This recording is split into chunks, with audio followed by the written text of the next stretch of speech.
সাবধান হুঁশিয়ার, সাবধান হুঁশিয়ার। কে কে ওইখানে? থামো থামো বলছি। বাবা, মনে হচ্ছে ভারী বর্ষণ হবে। বন্যা হলে তো সব ফসল নষ্ট হয়ে যাবে, আমি তো পথে বসে যাব।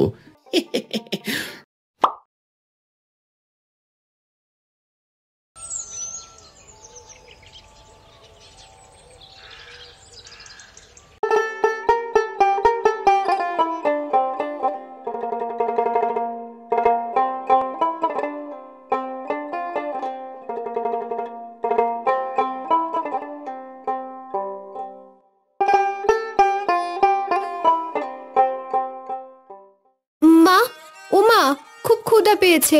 আজকে কি রান্না করেছো? ভাত ছাড়া আর কি রান্না করব বল? চাল ছাড়া ঘরে কিছুই নেই। প্রতিদিন সাদা ভাত লবণ দিয়ে খেতে আর ভালো লাগে না। একটু কষ্ট করে খেয়ে নে মা, জমিতে এবার ফসল কম হয়েছে, নিশ্চয়ই সৃষ্টিকর্তার রহমতে একটা উপায় বের হবে। ঘরে তো চালও প্রায় শেষ। কাল থেকে ভাত রান্না করতে পারবো কিনা কিছুই বুঝতে পারছি না। কি যে হবে জাহানারা, এবার জমিতে ভালো ধান হয়নি, চাষ করার মতো ধান ছিল না, আর যা বিক্রি করি তাতেও জমির খরচাটাও ঠিক মতো ওঠে না, ধার দেনা তো পিছু লেগেই আছে। বাবা, আমি যদি কিছু করি? তুই আমার লক্ষ্মী মেয়ে, তোর এখন এসব চিন্তা করার বয়স না, এখন তোর পড়াশোনার বয়স।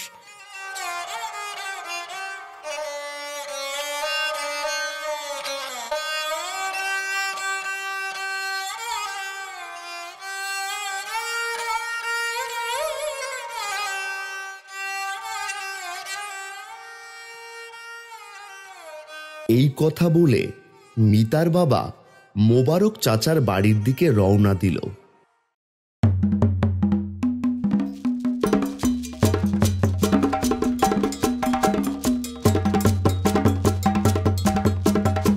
গিয়ে দেখে মোবারক চাচা বাড়ির উঠোনে বসে আছে। চাচা, কিছু টাকা ধার দিতে পারবেন? নতুন ফসলের জন্য বীজ কিনতে হবে। রফিক, আমি কি টাকা বানাই নাকি? টাকা কি চাইলেই পাওয়া যায়? টাকা নিলে ফেরত দিতে পারবে তার নিশ্চয়তা কি? চাচা, আমি আগেও আপনার থেকে টাকা নিয়েছিলাম, আর সেই টাকা ফেরতও দিয়েছি। আগের বার টাকা নিয়ে তুমি সময় মতো ফেরত দাওনি, এই টাকা পেতে আমার অনেক কাঠকড়ি পোড়ানো লেগেছে। চাচা, আমার সততায় বিশ্বাস রাখুন, এবার ভালো ফসল হলে সময় মতো সব ফেরত দিয়ে দেব। শুনে রাখো রফিক, এটা তোমার শেষ সুযোগ, সময় মতো টাকা ফেরত দিতে হবে। সময় মতো টাকা ফেরত দিতে না পারলে তোমার ফসল কেটে নিয়ে আসবো। ধন্যবাদ চাচা, আমি আপনাকে কখনোই নিরাশ করব না, আশা করি সময় মতো টাকা ফেরত দিয়ে যাব। সৃষ্টিকর্তা আপনার ভালো করুক। মোবারক চাচা ঋণের টাকা নিয়ে মিতার বাবা বাড়ির দিকে রওনা দিল। পথ চলার সময় সে মনে মনে ভাবল, যেভাবেই হোক ভালো ফসল ফলিয়ে চাচার টাকা ফেরত দিতে হবে, আর আমার সততা ও বিশ্বাসের মর্যাদা রাখতে হবে। মা, দেখো, ওই তো বাবা আসছে, মনে হয় কিছু একটা ব্যবস্থা হয়েছে। দেখে তো তাই মনে হয়, আগে আসুক, শুনলে বুঝতে পারবো। মিতার মা, এ যাত্রায় মনে হয় বেঁচে গেলাম। চাচা টাকা দিয়েছে, বলেছে এটাই আমার শেষ সুযোগ, টাকা সময় মতো ফেরত দিতে হবে। সার আর ফসলের বীজ কেনা নিয়ে এখন আর টাকার চিন্তা থাকলো না। বাবা, এবারে তুমি কি ধান চাষ করবে নাকি অন্য কোনো সবজি ফসল চাষ করবে? দেখি রে মা, কি যে করি বুঝতে পারছি না। ধানের তেমন ফলন হয় না, আর সবজিরও ভালো দাম নেই বাজারে, আর ধান চাষ না করলে চাল পাবো কোথায়, খাবো কি? তুমি কি বলো মিতার মা?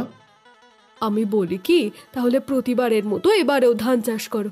ধান চাষ করলে ঘরের চালও হবে, আর ধান বিক্রি করে মোবারক চাচার টাকাও পরিশোধ করতে পারবে। মিতার মায়ের কথা শুনে রফিক মনে মনে ভাবল, সৃষ্টিকর্তার রহমতে আমি যদি ভালো মানের বীজ ও সার দিয়ে ধান চাষ করি আর ভালো পরিচর্যা করতে পারি, তাহলে ভালো ফসল পাব, ধারের টাকা ফেরত দিয়েও নিজের চাল করতে পারবো।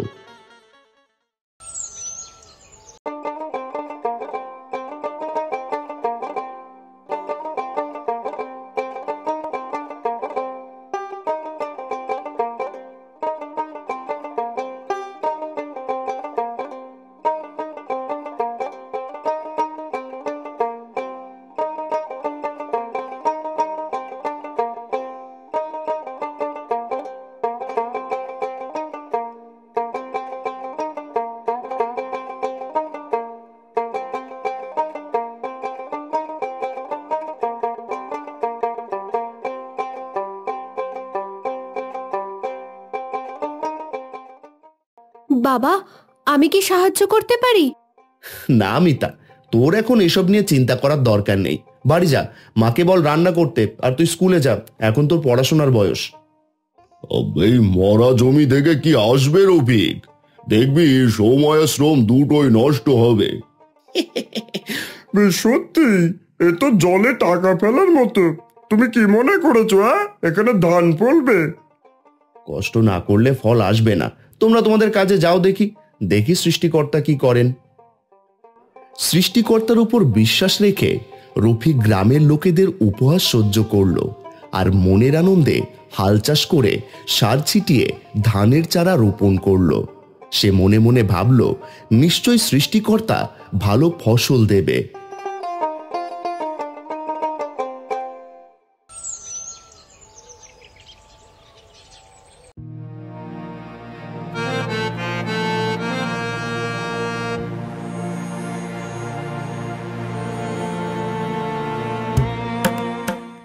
ওই যে দেখো, মরা জমির চাষি যায়। রফিক, এবারে ধান চাষ করার মজা তুমি বুঝবে। আমি শুনেছি এবার অনেক ঝড় বৃষ্টি হবে, এমনকি বড় বন্যাও হতে পারে। তুমি এবার শেষ রফিক, তোমার ফসল জলে একেবারে ডুবে যাবে দেখো। বাবা, তাহলে কি আমরা ভুল করেছি? এবারে কি আসলেই বন্যা হবে? বন্যা হলে তো আমাদের ফসল ঘরে তুলতে পারবো না, আমাদের আবার না খেয়ে থাকতে হবে। আর ধারের টাকা শোধ করব কিভাবে? তুই গ্রামের লোকেদের কথায় কান দিস না, এরা না জেনেই অনেক কিছু বলে। আশা করি সৃষ্টিকর্তার রহমতে এবার ভালো ফসল হবে। এই বলে রফিক আর মিতা তাদের ফসলের জমির দিকে রওনা দিল। গিয়ে দেখে মিতার মা জাহানারা সেখানে দাঁড়িয়ে আছে। বাবা, দেখো, আমাদের জমি সবুজ হয়ে গেছে। সবুজ চারা তোমার পরিশ্রমের ফল। শুক্রিয়া। কঠোর পরিশ্রম কখনো বিফল হয় না। প্রতিটা ফোঁটা পরিশ্রম, প্রতিটা প্রার্থনা, সব সৃষ্টিকর্তার রহমতে সফল হয়েছে। তুমি ঠিক বলেছ মিতার বাবা। আশা করি এবারে অনেক ভালো ধান হবে। ধান বিক্রি করে সবার জন্য নতুন জামা কিনবে আর ধারের টাকা পরিশোধ করবে।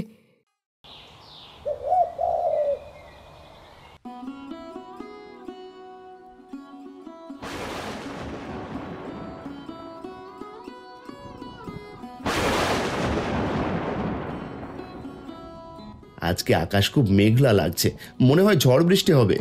মাঠে ফসল আছে, কি যে হবে। বাবা, মনে হচ্ছে ভারী বর্ষণ হবে। তাহলে কি গ্রামের লোকের কথা ঠিক? এবারে বড় বন্যা হবে।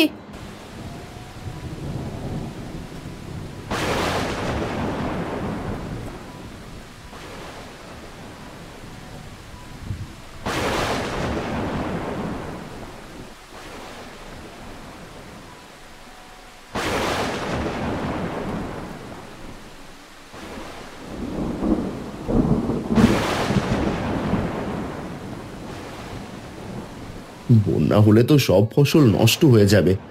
আমি তো পথে বসে যাব, কিভাবে ধারের টাকা পরিশোধ করব? তুমি এত চিন্তা করো না, নিশ্চয়ই সৃষ্টিকর্তা উত্তম পরিকল্পনাকারী। আশা করি এই বৃষ্টিতে বন্যা হবে না, ভরসা রাখো। মিতার মায়ের কথা শুনে রফিক নিজেকে শান্ত করল, আর সে বৃষ্টি শেষ হওয়ার জন্য অপেক্ষা করতে থাকলো। গতকাল যে ঝড় বৃষ্টি হয়েছে, এতে মনে হয় রফিকের ধান শেষ, কিছু পাবে না মনে হয়। সব পানির নিচে ডুবে গেছে। বেশি বুঝলে যা হয়, ধারের টাকা দিয়ে ধান চাষ, বুঝবে এবার কত ধানে কত চাল।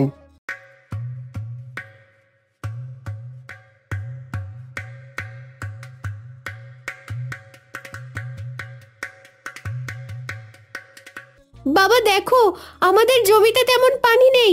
বৃষ্টির পানিতে ধানের কোনো ক্ষতি হয়নি, যেমন চারা তেমনি আছে।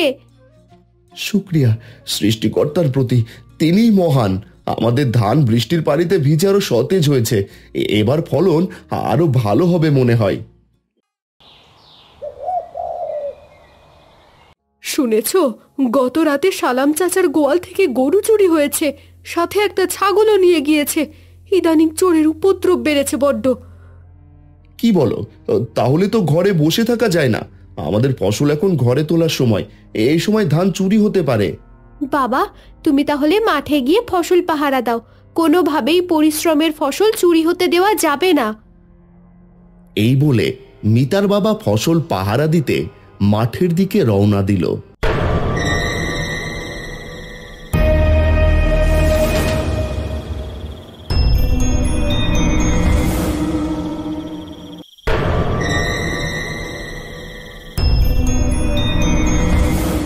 সাবধান, হুঁশিয়ার! সাবধান, হুঁশিয়ার! কে কে ওইখানে? থামো থামো বলছি। এই রফিকের জন্য ঠিক মতো চুরি করেও শান্তি নেই। দূর, আজকের কিছুই হবে না। পরিশ্রমের ফল কেউ ছিনিয়ে নিতে পারবে না। ভাবছো আবার আসবে? তোমার খবর আছে। তবে মনে রেখো, আমাদের পরিশ্রমের দিকে চোখ রাখলে খারাপ ফল ভোগ করতে হবে, বলে দিলাম। এভাবে চোর ডাকাতের চোখ থেকে পাহারা দিয়ে রফিক রক্ষা করলো তার ফসল। ঋণের টাকা দিয়ে কেনা সঠিক বীজ আর তার অক্লান্ত পরিশ্রম আর অটল ধৈর্য সব মিলিয়ে এনে দিল সাফল্য। অবশেষে ঘরে উঠল প্রচুর ফসল। বিক্রি করে শোধ হলো মোবারক চাচার ঋণ। সংকট থেকে মুক্তি পেল পরিবার, আর রফিকের কপালে জুটল নতুন ভোরের আলো।